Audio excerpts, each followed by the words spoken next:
cobbler's on and cooking, pinto beans are done, we're gonna need some cornbread. I've got this this Dutch oven here, kind of preheating, just like you would your normal oven at home. And I'm gonna drag some coals over. Leave some wood, get those coals.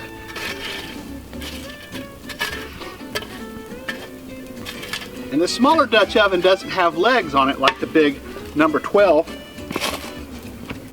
So I'm gonna use this little gadget, trivet, put it in those coals. I'm gonna get this pretty hot Dutch oven, set it right on top, precariously balanced on the hot coals. We're gonna add a little oil to this and get it hot.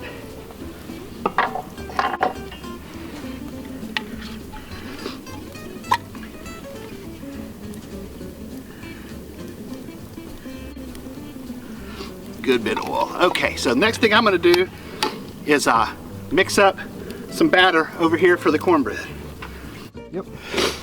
Pretty traditional cornbread here. I'm gonna start with about a tablespoon of oil.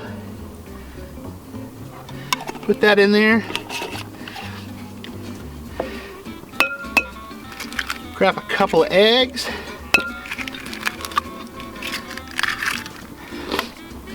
Kind of get that blended.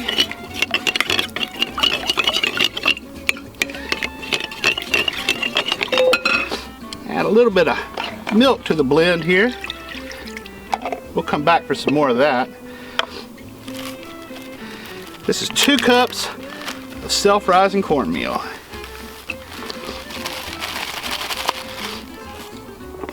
So we're going to work this in to make a batter and keep adding liquid and get it to about the consistency of pancake batter, maybe a little bit thicker, thinner than oatmeal.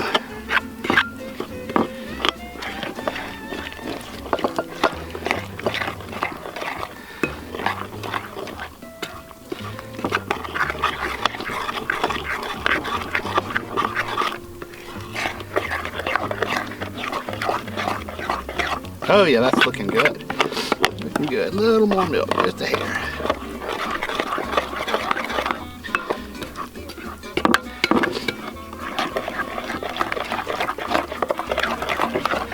Now, if you wanted to make this Mexican cornbread, you could add some salsa, or you could add some jalapenos, corn kernels. Some people put sugar in cornbread. I've even put sugar and blueberries in it and made it more of a dessert cornbread. But this basic recipe, which is cornmeal, oil, milk, and eggs, can be turned into all sorts of different variations of cornbread. Now we're going to take this over to the hot skillet.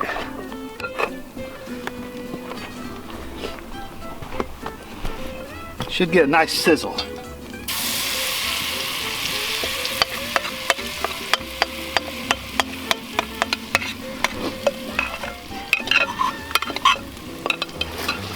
Go.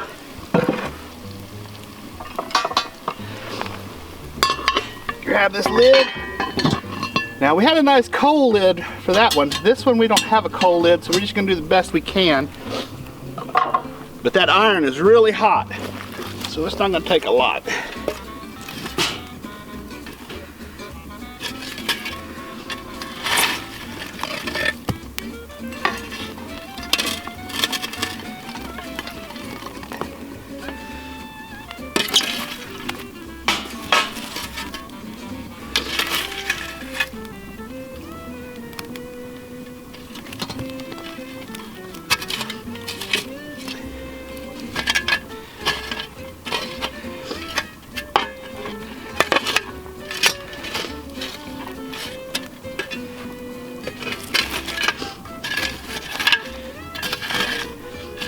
The good news is we still have enough fire to do some s'mores when this is all done.